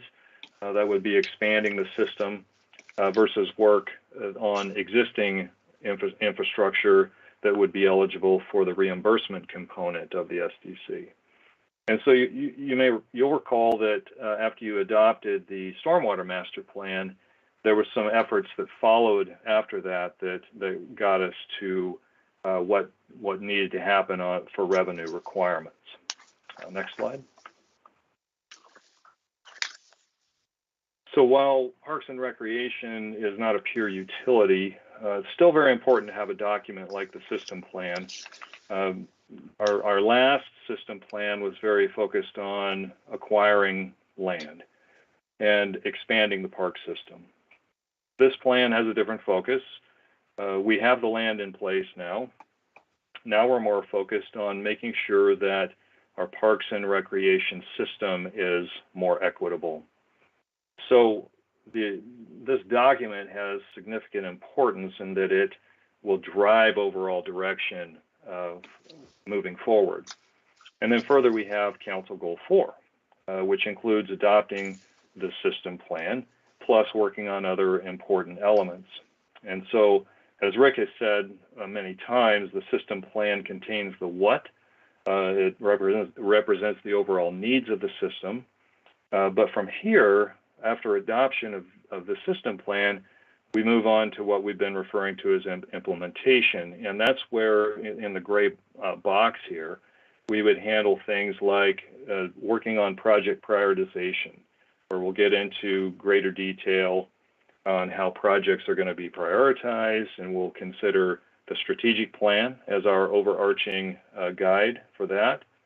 We'll get into working on the funding plan, and this will get into long-term costs of operations and the capital improvements that we'd like to do. and then balance those expenses as best as we can with the revenue forecast that will be put together. This phase of work would also address questions related to equity and how the park and recreation fee is designed and charged to residents. And then last, we'll get into work around a cost-effective delivery model. We'll evaluate different models there, taking into consideration future growth of parks maintenance and future growth of the recreation program, and then recommendations would be brought forward to the council. Next slide. So in summary, Council Goal 4 is made up of 4 components. Step 1 is a big one, getting the system plan finished and adopted. And then for the remaining 3 steps, our commitment is to tackle those and work on those and be finished by September of 2022. At this point, unless you have questions of me, I'll turn things back over to Rick so he can bring our presentation to completion. Thank you, Brian. Next slide, Mike. So tonight, we're here visiting with you, Council, to provide our recommendations. The Parks and Recreation Advisory Board has reviewed the draft system plan and unanimously recommended Council adoption, and I believe their memo to that is in your Council packet. The project team that's here tonight also recommends adoption and direction from Council to start work on the implementation plan consistent with the Council Goal 4 as Brian laid out. So we presented a resolution for your consideration as a resolution in 2 parts, adopting the Parks and Recreation System Plan this evening and direct the team to move forward with developing a realistic funding plan and cost-effective service delivery model for consideration of adoption, which we can then bring back the system plan if any adjustments need to be made to that in a packet of adoptions in September. Alternatively, Council can choose to not adopt the Parks and Recreation System Plan and direct the team to resolve any outstanding issues you might have tonight, or choose to affirm the Parks and Recreation System Plan now and further direct the team to engage with the implementation plan with a comprehensive adoption in the fall. But it is our recommendation that we seek your approval to adopt the Parks and Recreation System Plan tonight. If you do choose to do that, then we would love to come back to you in a workshop in March, get your early input. Mike, you can go to the next slide. Where we'd come back to you in March, get your early input into the implementation plan, look at our scope of work and our commitment moving forward, receive preliminary direction from you in terms of guidance, whether it's CIP prioritization, realistic funding plan possibilities, or equity in the Parks and Recreation fee. So that concludes our presentation. We're here to answer any questions that you might have. Thank you. Well, Rick and team, thank you. I really want to acknowledge the amount of work that's been done here, and I know the council's heard sort of previews of this, but what is really interesting and exciting is for the first time, I'm hearing that we actually have a way, maybe not all the details yet, but we have a way to and are starting to address and have funded addressing our deferred maintenance and some of the things that have really been a struggle, I think, for this council in particular. Councillor Newton, Council President Loop, Councillor Goodhouse, Councillor Shaw, actually everybody's had various perspectives about what is sort of not working in the funding and maintenance of our park system. And this is the first time that I've heard a confident answer from our team that, and when I saw the FTE and the dollar numbers and the differences between the fiscal year 17-18, and now 4 or 5 years later in 21-22, it's pretty dramatic, the transformation that we've been able to make.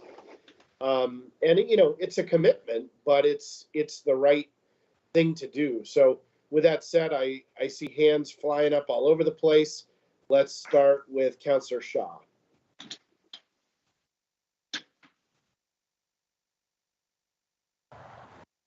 Thank you, Mayor. I assumed you were going to start with Councillor Newton, given her expertise in this area. But again, thank you both to your presentation was comprehensive and more just perhaps a comment.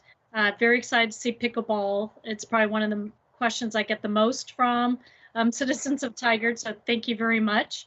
As well as I know as I had a leg cast on, and getting in and out of kayaks and boats off the dock in Cook Park was extremely difficult. And those who have mobility challenges, it tends to be extremely difficult. And oftentimes we find ourselves assisting those who are also trying to get in and out of kayaks or canoes or so forth. So again, also want to highlight and thank you for listening to the citizens with regards to the dock, and then also the sustainable service plan. Kudos. So thank you very much.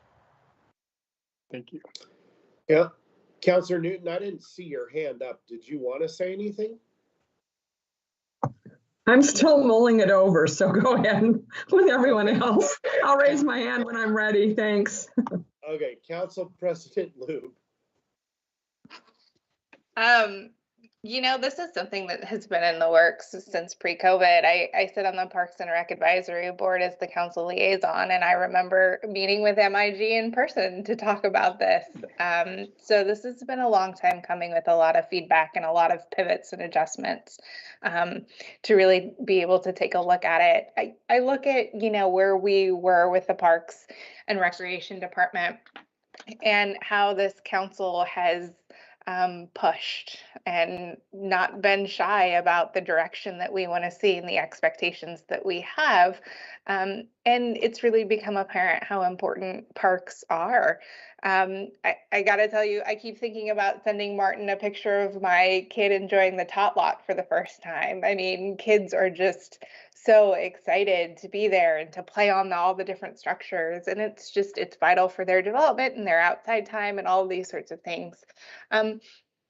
I will also say, as a council in the last several years, we've really pushed being data-driven and looking at this from an analytical perspective. And there's nothing that tells a better story about where we are and where we want to be than the 10-minute walk analysis. Anyone can look at that. Anyone can understand where the areas in Tigard are that we really need to develop areas and develop, park areas. And so I think, the system plan is really approachable.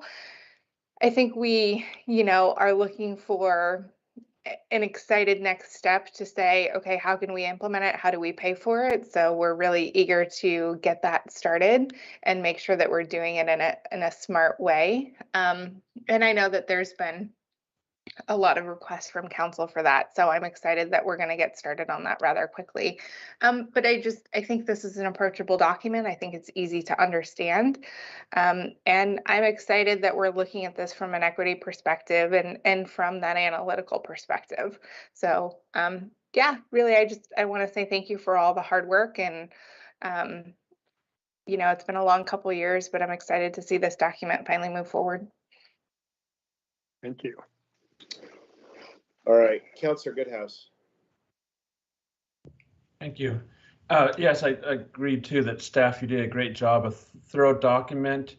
One area I don't see in there, and I'm curious, the question for staff is where this belongs, whether it belongs in here or not. But my biggest concern I see that's not in there is really the trail safety and trail lighting. The big part on this is we're talking about making it equitable, making it something that everyone can use and can get around with too. So especially with the trails, getting to those areas. But the biggest thing I hear from residents are that they don't want to walk on the trails, or they can't most of the time, or they don't feel safe walking on them.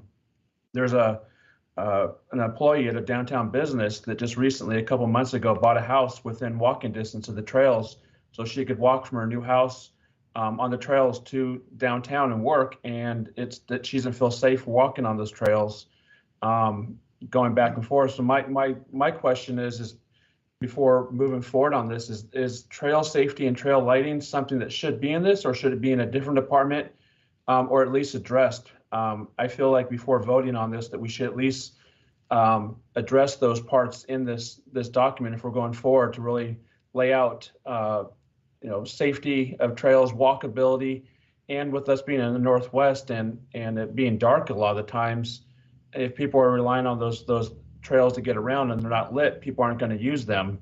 So if we're moving forward with funding and resources and making this walkable, we're only doing half. We're only solving half the problem, and what we'll end up with is a bunch of trails, a bunch of sidewalks, a bunch of places that everyone can walk, but no one's using them because we haven't done that last step. I know with the TCAC, it's being brought up for years to ask about trail lighting and safety.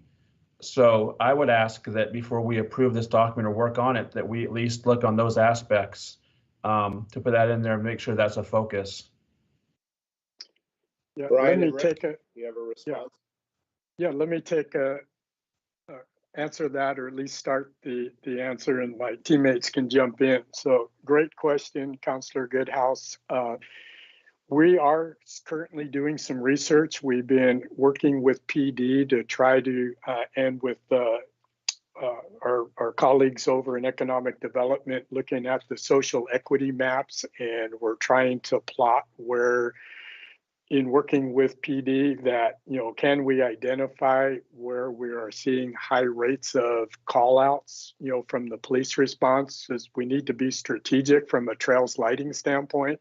Where would they go? What are the significant intersections that might be candidates for that? At the same time, we also have to balance wildlife and habitat requirements with light in the evening that, might disrupt some of our natural habitat areas. And I know that the trail system plan is currently getting underway, so it might be something that we, connect with that work as we also look at it ourselves as we start working on our capital project prioritization. The second piece of that is we've mentioned here a number of times, and Director Rager and myself have also talked with Chief McAlpine about, piloting a ranger program that would put people on trail on bikes, so it's not a one size fits all solution, but I think a combination of addressing trail lighting strategically, as well as a Parks Ranger program that would put people on the ground, that would provide that additional level of safety and security for the users of the trail. So we're in progress of researching that and exploring ways to, as far as the Ranger program goes, and kind of our model that we've been looking at would be to, utilize a seasonal approach, so that not full-time staff, but seasonal staff that would be on bikes, say from Memorial Day through into the fall. At the same time, like we mentioned, start addressing those strategic intersections where trail lighting would be best served. So hopefully it's a start. We don't have the answers today, but we are working on it and talking to our teammates about it. We've got a lot of people that want to speak. I see Alex has comments. Carla's got comments. I will say that I will just add, since I'm facilitating the meeting, that I've had a fairly, what I think is a relatively innovative way to improve safety on the trails that thus far IT and our police department have not been terribly excited about, but I think it's time to be working smarter and not harder. So I'd like to see that be reconsidered as well. I'm not going to get into the details of it right now, but let's go to Alex and then to Carla. I assume you both are responding to Councillor Goodhouse's comments. Okay. Yeah, thank you, Mayor, and Councillor Goodhouse. I wanted just to add to what Rick said. When we consider the Parks Master Plan, when we talk about trails, we're really talking about the trails generally within the parks themselves. And so when we think about access to the parks and the connectivity, looking at the parks plan, you can't look at it in just an isolation. You also have your trails master plan that Rick identified that will identify specific elements of those trails outside of parks that address, I believe, many of your questions, but also I would say your transportation plan too, which also identifies improvements in other alignment or other projects within your public right of way.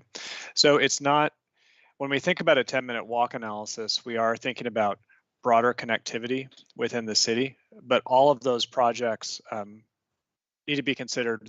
There's multiple plans that affect that start to think about those projects. So it's not dumping everything into the parks plan. That's all about connectivity. It's also your upcoming trails plan and also your existing transportation plan for how you actually create a better and more safe, walkable and bikeable system. So I just want to clarify, kind of, when we think about trails in the parks plan, we're specifically looking at trails within the parks, and then more broadly, that connectivity, which affects multiple plans that the city is either recently adopted or currently working on. Alex, thanks for that clarification. I think as a council, and we're not experts at everything for sure, but I think we as a council and a city have generally sort of considered the trail system as part of our broader parks work, which is where I think this is probably coming from. But Carla, did you have something to add? Yeah, I just wanted to confirm, we are starting the trail system plan update this spring, and so we will be tackling that question of trails and their security levels and appropriate levels of lighting and other safety issues. And we got Marissa jumping in to respond as well. I know, sorry, fourth one. No, it's okay. But I did want to make sure, Councillor Goodhouse, that you knew that it is included in the system plan under goal B. And I'm looking at B10 in particular. And it states there that we're going to upgrade existing trails and park pathways to a consistent standard, including providing amenities such as benches, drinking fountains, bicycle parking, lighting where appropriate, and wayfinding signage for a welcoming user experience. So trail lighting in particular is there, B10. Thank you, Marissa. And what about safety? Is that located in there? As well as a kind of comment from the mayor and so forth. I just see that if this is our master plan, if we're reviewing from or following it, that at least that should be pointed out there too. We can figure it out later, but in order for me to want to vote on it, I think we should have it listed some way. Well, I don't know that safety is I mean, I'll let the staff respond, but safety is a concept and not a thing you can buy and place somewhere. Marissa, did you want to add? Yeah, it is mentioned. So now I'm at B4, ensure safe, efficient, and attractive pedestrian and bike access to the Greenway Trail Network and regional trails with a focus on providing a welcoming and high quality visitor experience. So that's where safety shows up. Thank you. All right. Let's get back to Councillor Goodhouse. Does that conclude? Can I go to Councillor Newton and Youth Councillor Nog? Yes, please. Okay. Youth Councillor Nog. I wanted to quickly mention that Councillor Newton had her hand up first, but if there isn't any order, I can go. I wanted to really quickly comment about how well the presentation was and how there was an emphasis on making playgrounds accessible to children.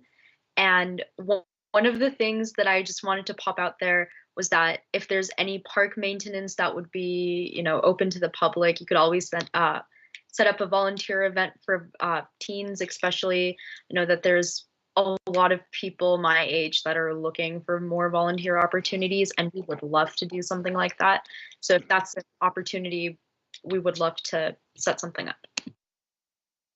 Great Thank idea. you, Youth Councillor Nog. All right.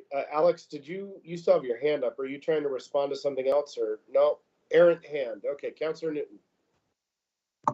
Thank you, Mr. Mayor. First of all, great presentation. And I want to express kudos to Martin McKnight and Greg Stout. We pushed a couple of years ago, and Martin was not shy about asking for what he said he needed for park maintenance, and we funded that. And, you know, kudos, because you've done a great job, and I'm pleased to hear that you feel like you have sufficient funding to maintain what we have.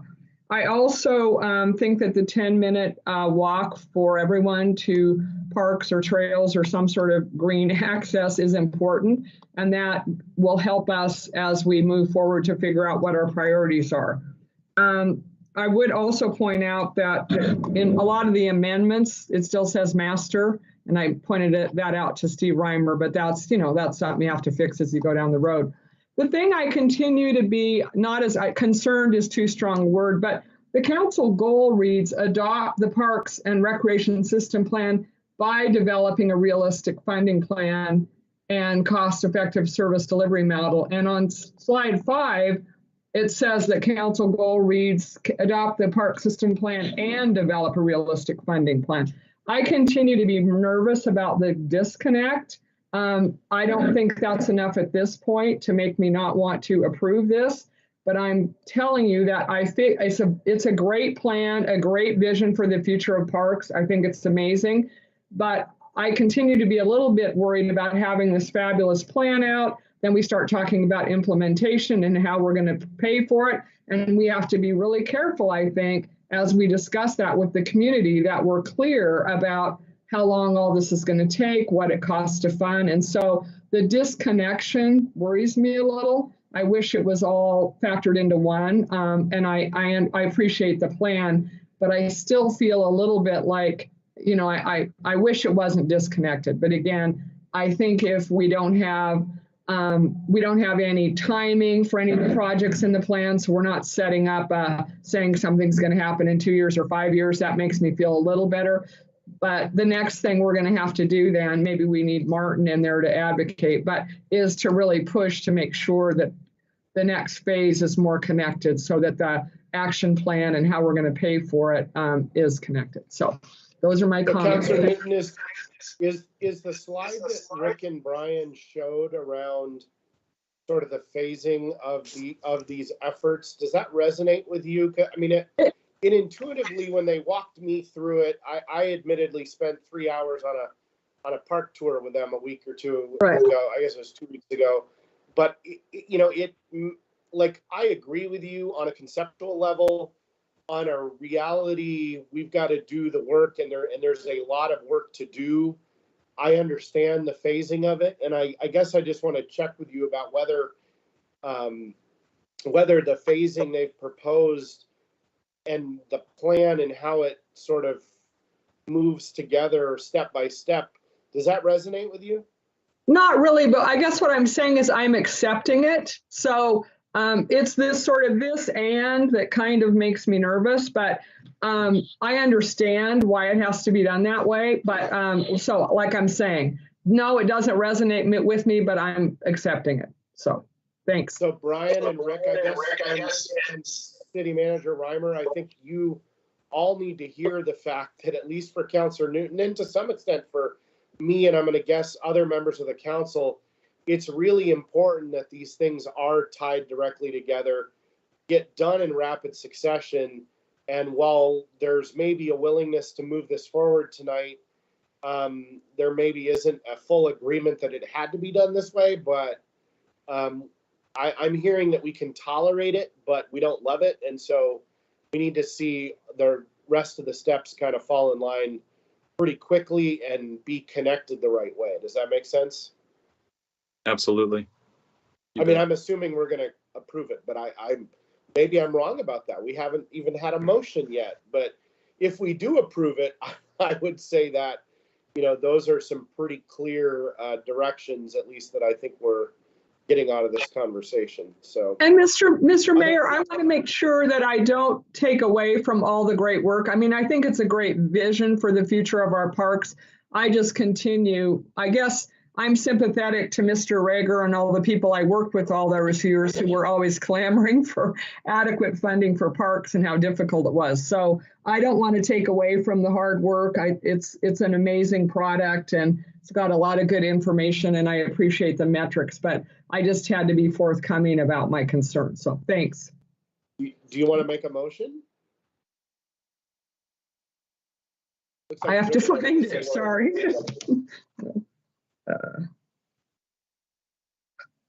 I'll move for approval of Resolution 2202, a resolution adopting the 2021 Parks and Recreation System Plan. I'll second the motion. All right. Okay, it's been moved and seconded. Rick, did you have some important clarification before? Well, I would just add, and when I came on board, it's been about 15 months ago. That was prior to the council goal being established that connects the two together. And I guess I would agree with you, Councillor Newton, that if the council goal was there and we were just starting or about to begin the new system plan, it would certainly be brought together as one document. But we were already, as you know, a year into the system plan when I came on board, and then the council goal came along. So we ourselves, at the staff level, have been struggling as well as you're recognizing. So we think we have a plan in place, and we really appreciate working with City Manager Reimer and what he brings to the table, so that the teammates were fully ready to get started on implementation plan. So I just wanted to bring that forward, that the timing in itself of the two documents were disconnected.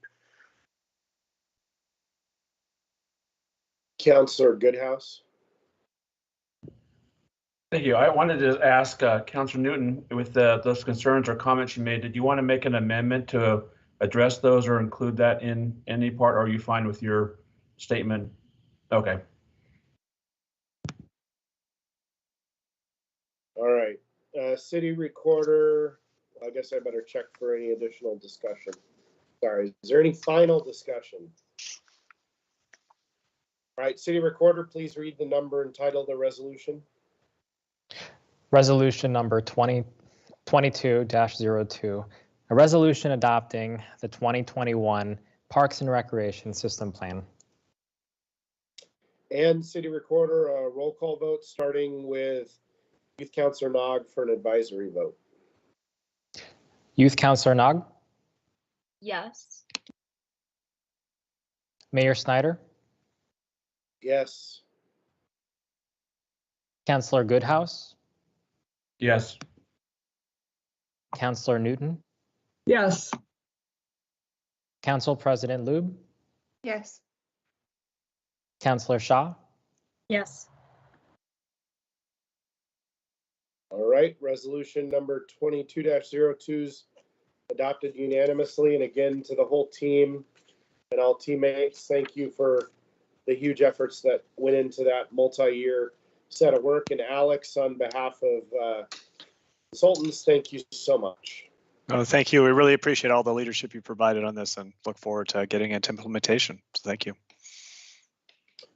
All right, we'll move on to item number 6 on the agenda, which is non-agenda items. Councillor Goodhouse raised a topic about reassessing whether there's a need for additional business support for Tigard-based businesses.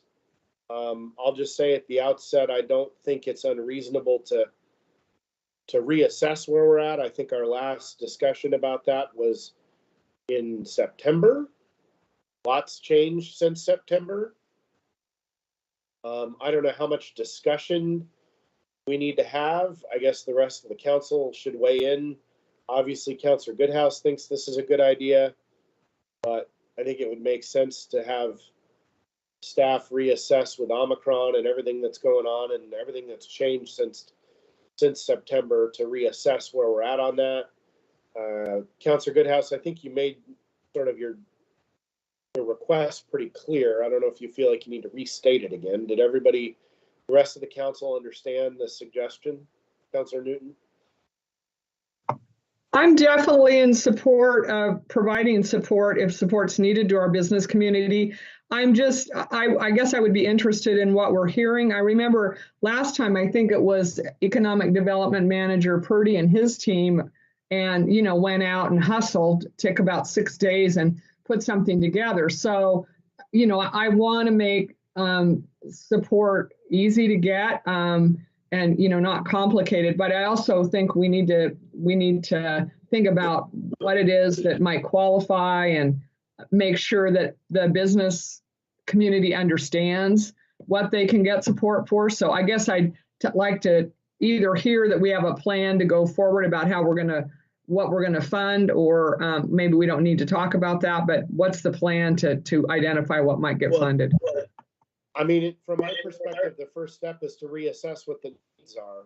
And until we know what the needs are, I don't even feel like we can have that discussion. And the last reassessment we had, there were not substantial needs beyond the programs we already had in place, which are still in place around water, utility bills, etc. So for businesses. So if there's a new need, which there very well may be, to me, that's got to be reassessed and scoped, and then some sort of a program designed. Maybe that's just what comes back to council, and then we provide direction about, what type of a program or how we think the gaps and the issues should be addressed. Councillor Goodhouse, go ahead. Yeah, I was just gonna just delve a little bit more. I kind of did a quick summary when I brought up, but I agreed, I think, with staff taking a look more in the areas. I think there's many areas, whether with a lot more people coming down with the Omicron COVID variant, there's a lot more people staying at home. There's definitely a lot of businesses that their staff is really being hit hard by that. A lot of places having to close for days. There's problems with production lines. So people, businesses not getting what they may need. So it's affecting their sales in that aspect too, where if they're relying on supply chains, but that's disappeared, that's also affecting their bottom line. Staffing is really hard, of course, too, to find that. So I think there's multiple different areas to look at, from, rent to production line to staff to sales to all that. But it seems to be hitting everyone across the board, where I hear in a lot of businesses saying that they've had lower sales than they had, for years. And it seems to be kind of a weird trend across the board, where, maybe the whole bunch of the population is getting sick at once or is affecting it. And supply chain is really getting tighter and tighter on a lot of issues. Even things that they're there, they just can't get the shipments to them, whether or not restaurants rely on food. Or things like that. Some of these shipping companies, the warehouses don't have drivers, or even the warehouse, they don't have, those warehouses are sick. So it's not even people here, but it could be in a different state where those shipments are coming from. They can't even get anything on trucks to get to businesses. So there's so many different angles. It's hard to really pick one, but I think it's something that with staff really looking at all those areas, seeing where the areas are, what the needs are. But it's something also that I think to figure out something quickly. Because I think a lot of them are really being hurt. So there's a lot to look at, but how do we also summarize it quickly, or just determine what we're going to do? All right, other members of council. I mean, I guess I would ask City Manager Reimer, how quickly do you think a reassessment could be brought back to council for either a recommendation, or at least have a scope of what we think is needed and warranted? Mayor and councilors, I would think it's at least a few week period, depending on the level of specificity. I'd suggest we do something similar, maybe not go to each business, but our economic development manager, Lloyd Purdy, he's been in conversations and others. So I'll regroup with the team, look at it, and then we'll come up with what we think can get us the information we need so we can return here in mid-ish February timeframe with a recommendation on how to move forward. This is absolutely in line with what the mayor mentioned when you'd considered funding earlier, that we need to continue to monitor. The unfortunate asterisk there was we don't know what the what COVID's going to do, right? And no one knew that this was going to happen, but the worst case scenarios come up. So we will reassess, get some information, and bring it back. And Councillor Goodhouse, can you provide, if you sounded like you wrote something up or you have things you wanted to cover, I think those details should be provided to City Manager and to Lloyd so that that's being considered fully as they're doing their reassessment. Council President Lube, you had your hand up as well. Yeah, I just wanted to voice support for, I think the people who are most equipped to let us know what they need are those who need it. So going out and asking for an assessment and coming back to council is what I support. I don't think there's any decisions that need to be made, just direction. Okay. So you can support moving forward with that reassessment. Okay. City Manager Reimer, do you feel like you've got enough direction on this? Yep, absolutely. Thank you. Okay. And would you like to head into your administrative report? Absolutely. Well, thanks again for your support in the various items this evening. Also want to start by thanking many members of our community, many members of you who are on the meeting tonight for your involvement in our MLK volunteer days. We had over 100 community volunteers. Also, I've learned that our youth climate champions and Tualatin River Keepers are teaming up for monthly Cook Park opportunities to remove ivy. So this is exactly why you do these events, right? One is to recognize and celebrate one of our great figures, as well as how do you find ways for the community to continue to build off of that. So that's going to be a great exercise for our climate champions and the river keepers. Also, we had talked about the library's pads that we have there now, the laptops, and all 8 of them are in circulation, which is great. So they quickly got out. I understand we have 4 patrons or community members waiting for their turn to utilize them as well. And they have the hotspots and everything to help close that digital divide. So once again, you can see where that demand is and the need. And so it's just one small step forward, and hopefully we can continue to build off it. But thanks to Halstead and many of our library teammates and others for making that happen. This was something that